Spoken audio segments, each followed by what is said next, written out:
So today we are going to read the conclusion of the story that Drosselmeyer was telling Marie about the hard nut, right? And Princess Piripet.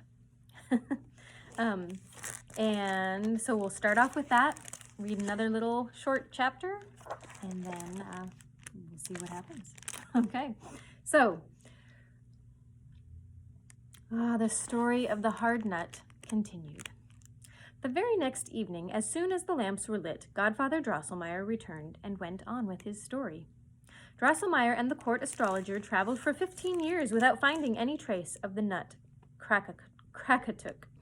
I could go on month by month, describing precisely where they went and the amazing things they saw, but all those travels and wonders were of little comfort to Drosselmeyer, who was becoming terribly discouraged and longed to see his beloved hometown, Nuremberg, once more.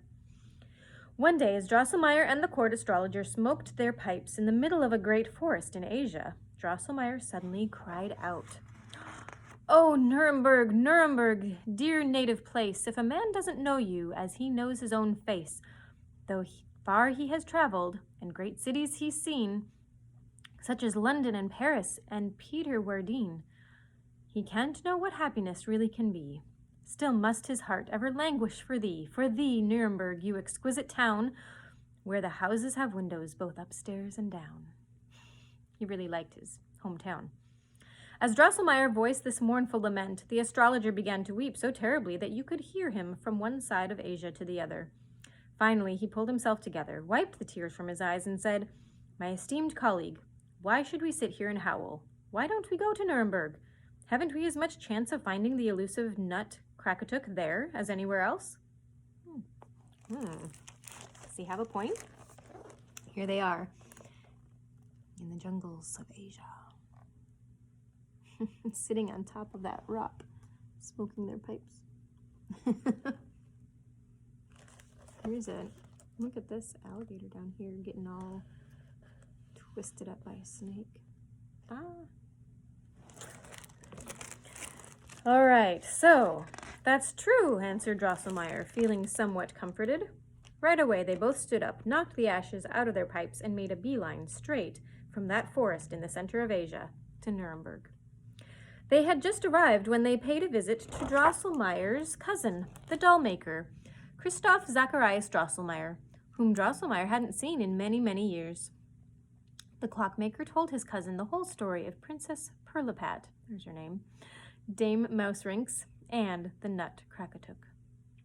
From time to time during the story, Christoph Zacharias would clap his hands and shout in amazement, "My goodness, you astonish me!" Drosselmeyer told him more about his long journey, how the almond prince had banished him,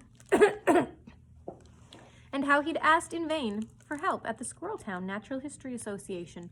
In short, how he had been completely unsuccessful in uncovering a trace of the nut Krakatuk. Finally, Christoph Zacharias threw his cap and wig in the air, wrapped his arms around his cousin, and cried, "Cousin, cousin, you've got it made. You really have it made. For unless I'm terribly mistaken, I have the nut Krakatuk myself."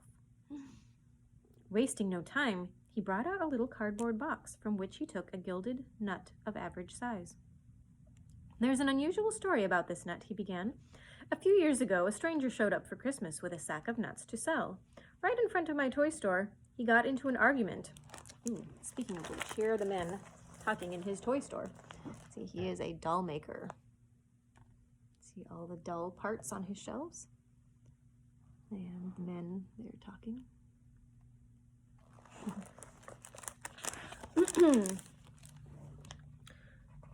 He got into an argument with the city nut sellers, and he put the sack down so that he could defend himself. In a matter of seconds, a wagon carrying a heavy load came along and drove over the sack. All the nuts were smashed, except one, and the stranger suddenly offered to sell it to me if I could give him a silver 20-crown piece from the year 1720 that hadn't lost its shine. It's very specific, don't you think? This seemed strange to me. Stranger still, I found exactly the coin he wanted in my pocket. So I bought the nut and gilded it, though I couldn't explain even to myself why I paid so much for the thing, or took so much trouble over it afterwards. Any doubt as to whether his cousin's nut was the long-sought Krakatuk vanished in a moment, when the court astrologer carefully scraped away the gilded gold and found the word Krakatuk engraved on the shell in Chinese characters. Drosselmeyer's joy was great. His cousin was happy as well, for Drosselmeyer promised him that he too would benefit from the king's gratitude, which would include a good pension and all the gold leaf he would ever need for his gilding. Late that evening, as the clockmaker and the astrologer had put on their nightcaps and were on their way to bed, the astrologer said, "My dear colleague, one bit of good luck never comes alone. Believe me, we've found not only the nut, but also the young man who will crack it and hand the kernel to the princess, making her beautiful again. I mean none other than the son of your cousin. And I'm not going to sleep," he added excitedly, "until I've drawn that youngster's horoscope." At once, he tore the nightcap from his head and rushed off to consult the stars. Cousin Christoph Zacharias' son was, in fact, a good-looking, well-formed young man who hadn't yet shaved and never wore boots. Of course, over the course of many Christmas seasons, he had taken on the appearance of an elegant puppet, thanks to the pains his father took in dressing him. His standard Christmas uniform consisted of a handsome red coat trimmed in gold, a sword, a hat under his arm, and an elegant coiffure complete with pigtail. He would stand proudly in his father's shop and with natural gallantry crack nuts for the young ladies who called him the handsome Nutcracker. In the morning, the astrologer flung his arms round the clockmaker, crying, "He's the one! Just 2 things, dear colleague, 2 things that we must keep carefully in mind. First, we must construct an extremely artful pigtail for this precious nephew of yours. It has to be connected with his lower jaw in such a way that the pigtail can give the jaw a very, very powerful pull. Second, when we get back to the palace, we must conceal the fact that we have found the young man who will bite the nut. He must appear long after we do. There is good reason for this delay. My horoscope has revealed that if 2 or 3 others bite at the nut first, without restoring the princess's lost beauty, the king will promise the man who does break it at the princess's hand in marriage. Oh, to break it, he will offer the princess's hand in marriage. He will also make him heir to the royal crown. The doll-maker cousin was delighted at the thought that his son might marry Princess Pirlipat and become first a prince and then a king. The pigtail that Drosselmeyer attached to his hopeful young nephew worked so well that the boy managed to crack the hardest of peach stones with the utmost ease. With their preparations completed, Drosselmeyer and the astrologer sent news to the palace that they had discovered the nut, Krakatuk. The necessary advertisements were at once placed in the newspapers. By the time our travelers got back to the castle, there had already arrived several very handsome men, some of whom were princes, and all of whom believed that their healthy teeth had the power to break the curse hanging over the princess. Our travelers were horrified when they saw poor Pirlipat again. The tiny body with its wispy hands and feet could barely hold the shapeless head up. The hideousness of the face was emphasized by a beard that grew like white cotton around the mouth and chin. No wonder her parents were so anxious to help her. Everything came to pass exactly as the astrologer had predicted. One after another, the silly young men bit agonizingly into the nut without helping the princess in the slightest. As each unhappy contestant was carried out, nearly unconscious, by a team of dentists on hand, he would sigh, "That was a hard nut to crack." When, with breaking heart, the king at last promised that whoever broke the enchantment would win both his daughter and his kingdom, the courtly young nephew, Drosselmeyer, made his appearance and begged a chance to try. Now, none of the previous young men had pleased the princess so much. When she saw young Drosselmeyer, she pressed her weak little hands to her heart and sighed, "Ah, may he be the one who can crack the nut and become my husband." When he had bowed to the king, the queen, and to Princess Pirlipat, young Drosselmeyer received the nut Krakatuk from the hands of the ministers of ceremonies. With no further ado, he placed it between his teeth, pulled hard on his pigtail, and knack, knack, the shell shattered into countless pieces. He then neatly cleaned away the pieces of husk that were sticking to the kernel, and, with a polite flourish, he presented it to the princess. As soon as she took it, young Drosselmeyer closed his eyes and began to walk backward. Let me just see a picture first. Oh, let's see. So this one is him.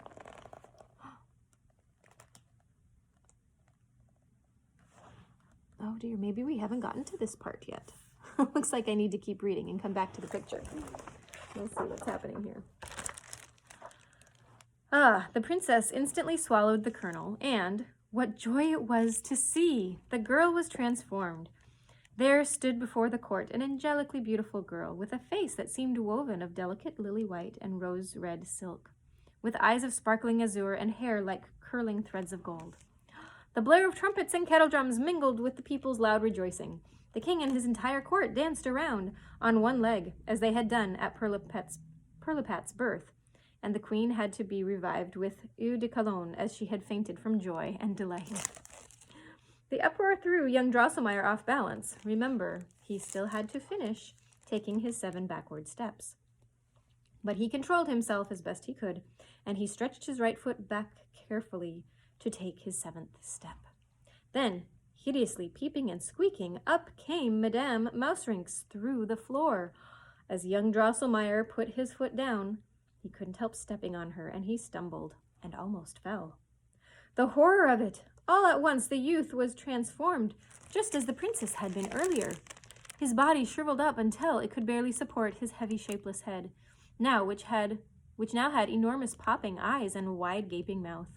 Where his pigtail used to be, a scanty wooden cloak now hung down, controlling the movements of his lower jaw. The clockmaker and the astrologer were wild with terror. As for Dame Mauserinks, she was scrabbling in her own blood on the floor. Her wickedness would not go unpunished, for young Drosselmeyer had crushed her throat so deeply with the sharp point of his shoe that she was doomed to die. As Dame Mauserinks lay in her death agony, she squeaked lamentably, and cried, "Oh, Crackatuck, you hard nut, because of you my life is shut. Hee, fee, my nut-cracking foe, soon you as well to death will go. My little son with 7 crowns will seek you out and pull you down. He'll avenge his mother's death with Nutcracker's dying breath. Oh, flowing blood so hot and red, in you I drown, you are my deathbed. Queek!" With this cry, Madame Mauserinks died, and her body was carried out by the court stove lighter. As a result of this impassioned farewell by the evil witch, no one had been paying much attention to young Drosselmeyer. The princess reminded the king of his promise, and so it happened that the young man was brought into the royal presence again. But when he came forward in his wretched transformed condition, the princess put both her hands to her face and cried, "Somebody take away that awful little Nutcracker." The Lord Chamberlain at once seized him by his little shoulders and threw him out the door. The king was furious that anyone would suggest that he take a Nutcracker as a son-in-law. Naturally, he laid all the blame upon the clockmaker and the astrologer, and he banished them both from the palace forever. Yikes! What a turn of events! However, this did not prevent the astrologer from studying the stars once more and making some fresh observations. The stars told him that young Drosselmeyer would acquit himself so well in his new condition that he would still become a prince and a king in spite of his transformation. He also learned that Drosselmeyer's deformity would disappear only when 2 conditions were met. First, Dame Mauserinks' son, the 7-headed king of mice, born after her original 7 sons had died, would have to meet his own death at the Nutcracker's hand. Second, a lady would have to fall in love with him, despite his ugliness. That, my dear children, said Godfather Drosselmeyer, is the story of the hard nut. Now you know why people so often use the expression, "that was a hard nut to crack," and why nutcrackers are so ugly. Thus did Godfather Drosselmeyer finish his long tale. Marie thought Princess Pirlipat was a vile and ungrateful thing. Fritz, however, felt that if Nutcracker really were the right kind of fellow, he would soon bring the Mouse King into line and win back his good looks. So we're going to read another couple pages. This is chapter 8 before we finish up for tonight. Uncle and Nephew.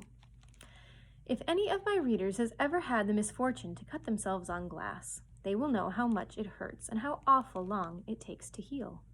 Marie had to stay in bed a whole week because she felt dizzy as soon as she tried to stand up. But at last she was well again and able to run around the house as before. In the glass cabinet, everything looked in order. Trees and flowers and houses, dolls and toys, everything new and shiny. Most important, Marie found her dear Nutcracker there again. He stood on the second shelf, smiling at her with completely healed teeth. Marie suddenly knew that her Nutcracker was none other than young Mr. Drosselmeyer of Nuremberg, Godfather Drosselmeyer's courtly nephew, who was still under the curse of Dame Mouserings. What do you think? Does the story match? As for the clever clockmaker in the court of Pirlipat's father, the king, it had to be Godfather Drosselmeyer himself. Why didn't your uncle help you? Marie cried sorrowfully. She became more and more convinced each moment that the battle she had watched had been fought over nothing less than Nutcracker's right to the crown and kingdom. Weren't all the other toys rightfully his subjects? And wasn't it clear that the astrologer's prophecy had come true, that Nutcracker was the rightful king of Toyland? While the clever Marie was weighing all these questions in her mind, she kept expecting Nutcracker and his followers to give some indication of being alive. This, however, did not come to pass. Everything in the cabinet remained quite motionless. Marie attributed this to the effect of the evil curses wrought by Dame Mouserings and her 7-headed son, the Mouse King. But, Marie whispered, though you're not able to move or even to say the least little word to me, dear young Drosselmeyer, I know that you understand that I want only the best for you. You can always count on my assistance when you need it, and I'm going to ask your uncle, Godfather Drosselmeyer, to muster all his skill to help you as well. Nutcracker remained motionless. It seemed to Marie, however, that a gentle sigh was audible through the glass cabinet. The sigh made the panes ring with a faint but enchanting music. Then she heard a sound, like a little bell singing, Marie so fine, O angel mine, I will be thine if thou wilt be mine. This little song made Marie shiver. It also gave her great pleasure. As twilight crept in, Marie's father arrived with Grandfather Drosselmeyer. Soon, Louise, her sister, set out the tea table, and the family seated themselves around it, discussing pleasant subjects. Marie pulled up her little stool and sat at her godfather's feet in silence. During a brief lull in the conversation, Marie looked Godfather Drosselmeyer full in the face with her great blue eyes and said, I know now, Godfather, that my Nutcracker is your nephew, young Mr. Drosselmeyer from Nuremberg. The prophecy has come true. He's a king and a prince, just as your friend the astrologer said he would be. But you know as well as I do that he is at war with Dame Mousering's son, that awful king of the mice. Why don't you help him? Marie now told her entire family the story of the battle that she had witnessed. She was frequently interrupted by the loud laughter of her father, mother, and sister. But Fritz and Godfather Drosselmeyer listened quite gravely. Here they are listening to her talk to Godfather Drosselmeyer. And the rest of her family there in the background.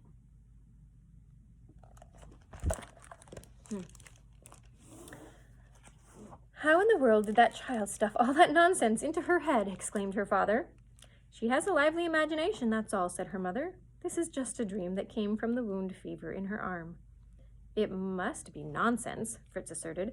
My red soldiers are not cowards. If they were, do you think I'd be their commander? Godfather smiled strangely and took little Marie on his knee, speaking more gently to her than ever he had done or known to do before. Oh, my little Marie, he said, you have been singled out more than any of the rest of us. You are a born princess, like Pirlipat, and you reign over a bright and beautiful country. But you still have much to suffer if you want to help your poor deformed Nutcracker, for the king of mice nips at his heels with every step. I cannot help him. You and you alone can do that, so be faithful and true. Neither Marie nor any of the others knew what Godfather Drosselmeyer meant by these words. They struck Dr. Stahlbaum, Marie's father, as being so strange that he felt Drosselmeyer's pulse and said, There seems to be quite a bit of congestion of blood in your head, my dear sir. I'll write you a prescription. But Marie's mother shook her head thoughtfully and said, I think I know what Godfather Drosselmeyer means, though I can't exactly put it into words. Now that is it for today. I hope you guys have a wonderful evening, and we'll see you again tomorrow. Have a great night. Bye.